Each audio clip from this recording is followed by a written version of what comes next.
DOGE forcefully gained access to the Treasury Department's payment systems and to the most sensitive information of virtually every U.S. citizen. Donald Trump basically handed DOGE the Social Security data of virtually every American citizen. Donald Trump gave DOGE access to America's personal tax refund data. He gave DOGE access to people's Medicare and Medicaid benefits, disability payment data, veteran benefit data. Worst of all, we don't know what DOGE intends to do with this information. If you want to know how an unelected shadow government operates, look no further than DOGE. DOGE staffers, whomever they are, now have unprecedented access to the most sensitive payment data in the entire federal government, with no transparency, with no guardrails, and guess what? The one independent watchdog who could have provided oversight was fired by Donald Trump over a week ago. The Treasury Secretary must revoke DOGE's access to the Treasury payment system at once. If not, Congress must act immediately. That is why Leader Jeffries and I are working together on legislation, which we will introduce, to stop unlawful meddling in the Treasury Department's payment systems. We must protect people's Social Security payments, their Medicare payments, tax refunds from any possible tampering by DOGE or any other unauthorized entities. Let's be very clear. DOGE is not a real government agency. It has no authority to make spending decisions. It has no authority to shut programs down or ignore federal law. To give DOGE a chokehold on Treasury payments is outlandishly dangerous. It's like putting a tiger into a petting zoo and then hoping for the best. It's impossible to overstate that this is playing with fire. The Bureau of the Fiscal Service, which oversees these Treasury Department payments, executes over 1 billion transactions a year worth $6 trillion. If these payments were ever intentionally or even accidentally halted or manipulated, it could paralyze our economy if we're not careful. One mistake, and people's Social Security benefits could freeze. Disability payments, aid to veterans, loans to small businesses, they could all be endangered. The Treasury Department is already using extraordinary measures to ensure we do not default on the debt. If DOGE's careless meddling caused us to default, it could trigger a worldwide financial crisis. This all begs an obvious question.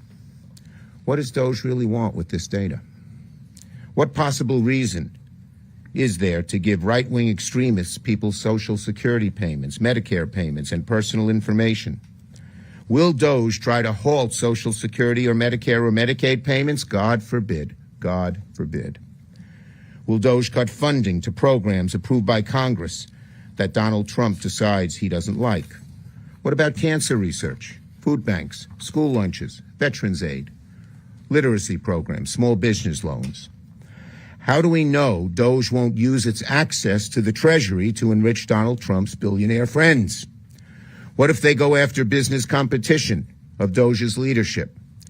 It is laughably naive to look at the wealthy billionaires who run DOGE and take them at their word that all they care about is efficiency. Give me a break. The Treasury Department must revoke DOGE's access to the Treasury payment system at once. We must halt this unlawful and dangerous power grab. DOGE has no business anywhere near the federal government's payment systems, nor America's private data. Senator Murray. Thank you. Well, we're 2 weeks in, and it is already painfully clear this is the most corrupt administration in our history, and it's putting our economy, our government, and our most at-risk communities in serious jeopardy. In particular, we learned that Elon Musk now has access to the Treasury Department's most sensitive payment system, handling $6 trillion every year and managing nearly all federal disbursements. It's a system that contains extremely sensitive, personal, and commercial information. And I've been hearing from people across my state who are truly alarmed about what Musk and his associates having access to this system could mean for their data and for funding that they count on. Let's not mince words here.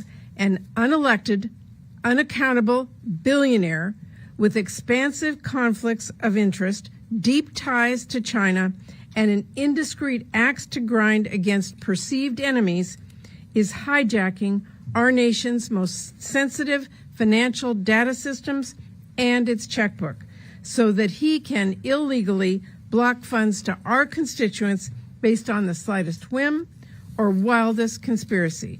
Funds, mind you, that Congress passed on a bipartisan basis. Some Republicans are trying to suggest that Musk only has viewing access to Treasury's highly sensitive payment system, as if that's acceptable either. But why on earth should we believe that, particularly when he is saying the exact opposite loudly and repeatedly for everyone to see? What funds will Elon target next? Life-saving medical research? Housing assistance? Food banks? We already know he is falsely attacking faith-based organizations that help people and promising to cut off funds based off conspiracy theories. The world's richest man has vowed to cut off funding that helps the least among us? Think about that.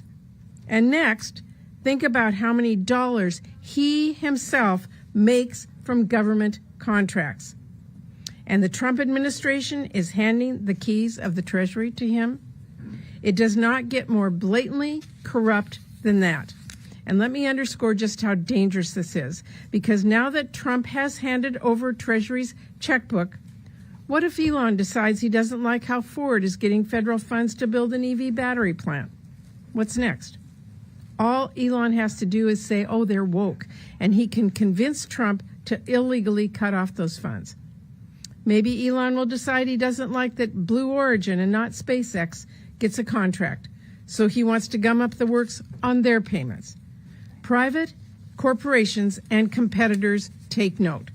And anyone who thinks that surely won't happen has not been paying attention. Now, make no mistake, Trump and Musk have absolutely zero legal authority to hold up any federal payments that are law. But that has not stopped them so far. This country is still reeling from the chaos of last week's blanket spending freeze, and Trump's illegal EOs to withhold funds are still not yet revoked. Trump and Musk have yet to find a law they think applies to them. That is not how things work in this country. We have a democracy. We have checks and we have balances, where the president is accountable to Congress, where we pass the laws and he implements them. But some of my colleagues across the aisle seem to be forgetting that our democracy doesn't work by magic. We have to do our part to hold the president accountable.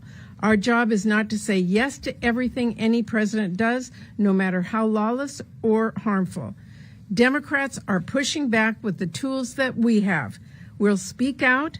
We will press this administration, we will open investigations, and we will demand accountability. The one tool we do not have is the majority in this Congress. So that means our Republican colleagues have to say enough. We need them to join us. We need them to stand up to the corruption and lawlessness and stand up for the people they represent. Ron. Thank you, Senator Murray. And I got horse flying all night, so no filibusters from me. Our finance investigators got confirmation from whistleblowers late Friday that the Treasury Secretary had turned the keys over to the Musk hatchet squad. And here's where we are now. It is clear that unqualified and unaccountable people have seized control of the flow of taxpayer funds and a trove of extremely sensitive data. They are seizing the tools you need for a coup. Their first target out of the gate wasn't anything to do with fraud or waste. It was a religious charity for poor people. If Donald Trump cared about improper payments, he wouldn't have fired the inspectors general. Nobody should fall for that bit of misdirection. Now, a few hours ago, Trump claimed that Musk only looks at payments and doesn't have the authority to shut any down. That's Donald Trump. It's pretty clear, folks, that Musk sees it differently. As Trump, from cutting off Social Security, Medicare, or Medicaid, penalizing cities and states that defy Trump's illegal orders. And a lot of us care deeply, as our constituents do, about privacy. Musk has access to the personal information of hundreds of millions of Americans' bank accounts, tax data, Social Security numbers, home addresses. If people are creeped out, and you heard from Senator Murray how folks in the Northwest feel about this, Elon Musk and his Hatchet Squad having your bank accounts, your home address, Social Security number, trust me, folks in the Pacific Northwest think that this is way out of bounds for government. The Musk Hatchet Brigade has infiltrated a gold mine of data that every foreign spy and every corrupt actor would love to see. It is a prescription for nightmares. Let's remember that Musk reportedly couldn't get a security clearance because of his financial ties to the Chinese government and his other foreign connections. That's the guy, folks, who's now got his hands on the personal data of hundreds of millions of Americans and some unknown number of businesses and groups. Last point, the Trump administration caused chaos in Medicaid and other services that are important to Americans last week when they shut down the primary payment portals to states and social service agencies. These are incompetent people, don't care about the damage they're doing. And now they may be in charge of the tightrope walk the Treasury has to do to avoid defaulting on out of debt. We're one mistake away from economic catastrophe.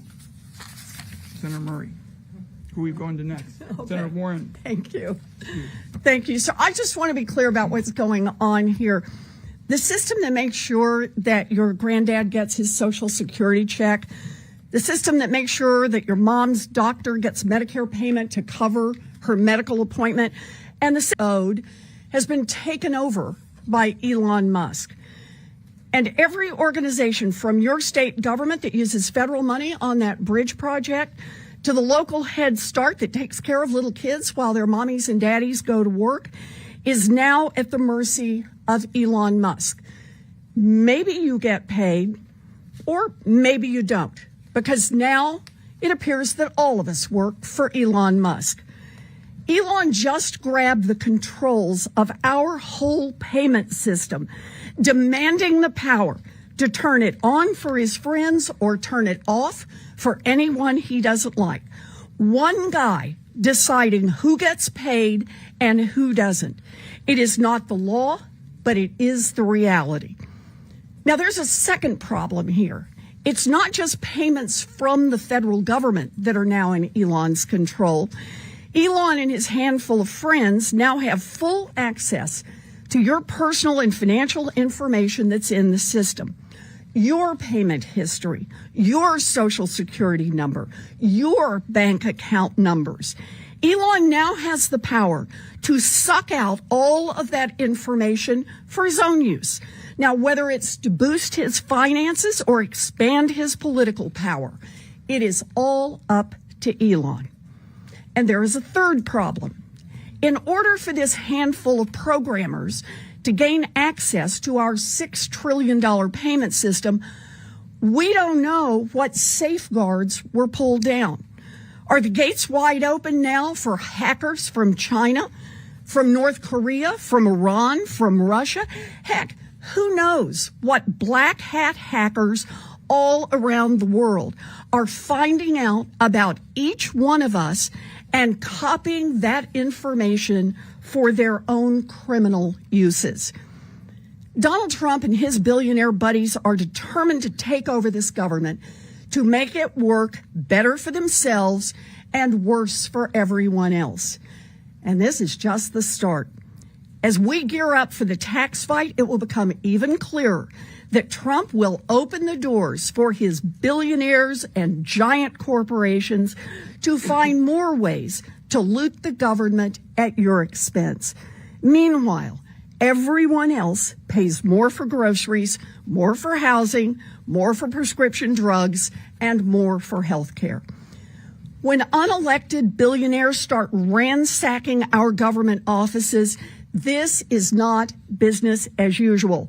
Nope, nothing is normal. We are living a nightmare created by Donald Trump and Elon Musk, and we need to wake up. We need to use every tool we have to fight back, and in the Senate, we can start by saying no to dangerous Trump nominees like Tulsi Gabbard and Russ Vought. That's it for me. Go ahead. I just want all of you to imagine yourself a foreign correspondent. How would you cover this if this were in South America? If you don't like an agency, if you don't like a spending provision, propose a bill, pass a law. That is so foundational to the American system of government that I don't want to race past this idea that you can wave away a federal law because you don't like it. And so it is both an outrage and an illegal act, but it also gives us some confidence, and the public should have some confidence. The law here is absolutely on the side of the American people being in control of taxpayer funds through the Congress. Through the Congress. And so they are depending on some sort of sense of swagger and inevitability to storm into buildings and take over the servers and to run the databases and to relieve people of their duties, like this tech company. This is your government. And you can hate parts of it and love parts of it and be neutral about other parts of it, but it's still your government. And the way a person expresses their views about spending is by electing a member of Congress who believes what they believe. And so if anyone in the Trump administration wants to modify the spending law that was enacted, you gotta come back to Congress and modify the law that was enacted. This is not some minor transgression. This is an illegal act. They stormed into buildings. They shut down agencies illegally. And sure, first it was USAID. But they are now systematically going into the Small Business Administration, the Department of the Treasury, and they will not stop until they believe they have total control over spending. And that's not the way the American system of government is supposed to work. Thank you. I have questions. I know, Senator Schatz, you had put a hold on all State Department nominees, but this is to all of you. Why not go to the mat? You have all these nominees on the floor. I know we're coming in and out of executive session on Russ Vought. Why not, if you're so upset about this, and this is such a damning action down there, make them go through every single parliamentary hurdle, go in and out of executive session, put holds on every single nominee, and make this as difficult as possible. We are pursuing every action that we think we can do. But I will tell you this, we are here to pull the fire alarm. We are pulling the fire alarm. It is up to Republicans, who are the majority in Congress, who are passing these nominations, who are sitting silently by while Elon Musk goes into departments, into agencies, and takes your information. It is up to them to decide whether they want to get out the fire hoses or sit in the fire. And I think we know what they need to do, and we're calling on them to do that. Chad, one fact I know because you follow the Finance Committee, the filing season has just started. and we got word that Musk apparently doesn't agree with the Treasury Secretary. The Treasury Secretary said that he was going to allow direct file, this new approach that Senator Warren and a whole group of us have been after for years, because we're the only Western industrialized nation that doesn't use this approach, and we've got to run this to ground. But it's our understanding that Musk is going after that. And if that's the case, that will be an immense burden on people who have already started to file their taxes. This is out of control and simply cries out for some accountability, and that's what we're focused on, and a bunch of us are on the tax committee and are already working on it. Yes. Can you just expand on that a little bit? You are in the minority right now. You are fighting this through your communications, but what other steps can Democrats do to, like you say, pull your fire? Well, first of all, remember here we are, a week later, a week ago, the Trump administration illegally started impounding money that Congress in a bipartisan fashion had agreed to put into law. Within a few days, we had legal challenges to that in the courts, and every judge that has seen this, to my knowledge, has told them that this is illegal and that they need to start the payments again. I will, as an aside, tell you I spent the day on the phone with a number of my constituents who were calling who still don't have access to their funds. So we have an administration right now who doesn't believe the law applies to them. We will pursue this in the courts. We will demand, also call on the president to follow the law. And we will again ask everyone out there to let your legislator know, use your voice to let your members of Congress know you will not stand for this. That's what changed last week. One final thing on the procedural stuff. We're just not going to preview. We're just not going to preview all of our parliamentary moves. We have leverage. We don't have extensive leverage, but we're not without tools, and we will be using them, but we're not going to announce all of what we're up to today. Can I follow that, Senator Strauss? Do any of you see the March 14th government funding deadline as a point of leverage? And if so, how do you plan to use it? Well, I don't know that it's a point of leverage. It's a fact. On March 14th, the government shuts down. Between now and then, we have to have an agreement, bipartisan, that goes through Congress, that is passed by the House and by the Senate. And what is giving me great pause right now is, what if we do all that and come to an agreement and, we like some, we don't like some, but we voted in, and this administration says that's bunk. We don't have to go by that. So the level of trust is at the lowest I have ever seen it here in Congress, in our ability to work together, find a compromise, and get it passed. It is up to our Republican colleagues to stand up to this and assure us that an agreement and a law is real and that they will follow up with this. So yes, we're all worried about the government shutdown deadline of March 14th. No Democrat wants the government to shut down. We have all worked extremely hard to come to an agreement. We expect our Republican colleagues to stand up and work with us to get it done in a system of trust that this democracy is founded on. Senator Wyden, can you expand on how do you know Musk is trying to get in the way of direct filing for taxes? Well, we've heard it several places. Mr. Kerry can get you some of the details, but yeah. And the point really is, it's almost government by whim. You know, we're used to rules and the opportunity for all sides to be heard. On the Finance Committee, we have worked on this for years and years, and we said we want to save $500-600 for the working guy. It is now the filing season, and based on what we've heard, essentially Musk, I guess, says he's now going to be Secretary of Treasury as well as everything else, because he's telling Bessent, he's going to go in there. And Bessent told us in the Finance Committee, when I asked the question, he said it is on for this year, and people have started filing. Have you tried getting a hold of the Treasury Secretary in these last few days, and is he responding to you? He certainly didn't consult with us. Under normal circumstances, the Treasury Secretary consults with the committee, and we've heard nothing from him on this. Can I ask a question about USAID? Last question, and we'll let Brian take you. Yeah. Now, your former colleague, Senator, now Secretary Rubio, said today of USAID, he said, my frustrations with USAID go back to my time in Congress. It's a completely unresponsive agency, and it's supposed to respond to policy directives from the State Department and it refuses to do so. I know that some of you all have good relationships with him. Have you tried to reach out to him today about USAID? Do you remember him talking about this when he was a member? Have you heard this from other Republicans? We've been in my office and a number of us in the Senate have been in constant contact with Secretary Rubio about this. He's been obviously overseas, so a little harder to catch. Here's what I would say about that. If there is an opportunity to look at reform, I am all ears. I'm now the ranking member of the SFOPS subcommittee. Lindsey Graham and I had a conversation about the kinds of reforms that were being contemplated by the secretary, but we cannot have a negotiation when the whole agency is illegally shut down.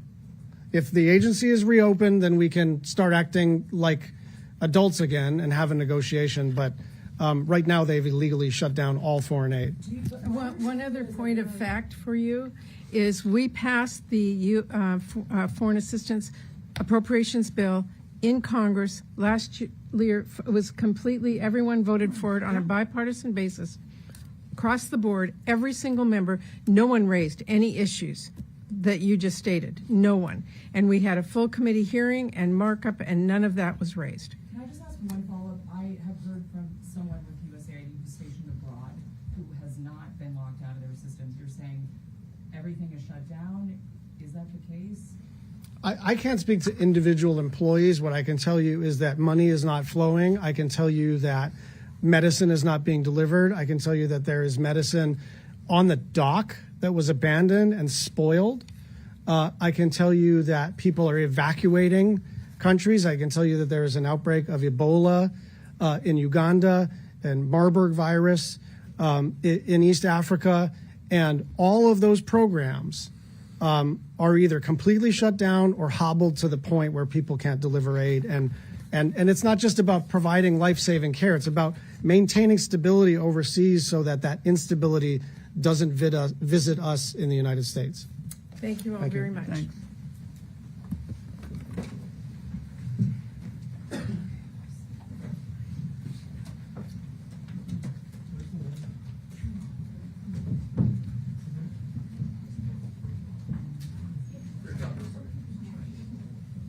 Strike the set. Pay the extra.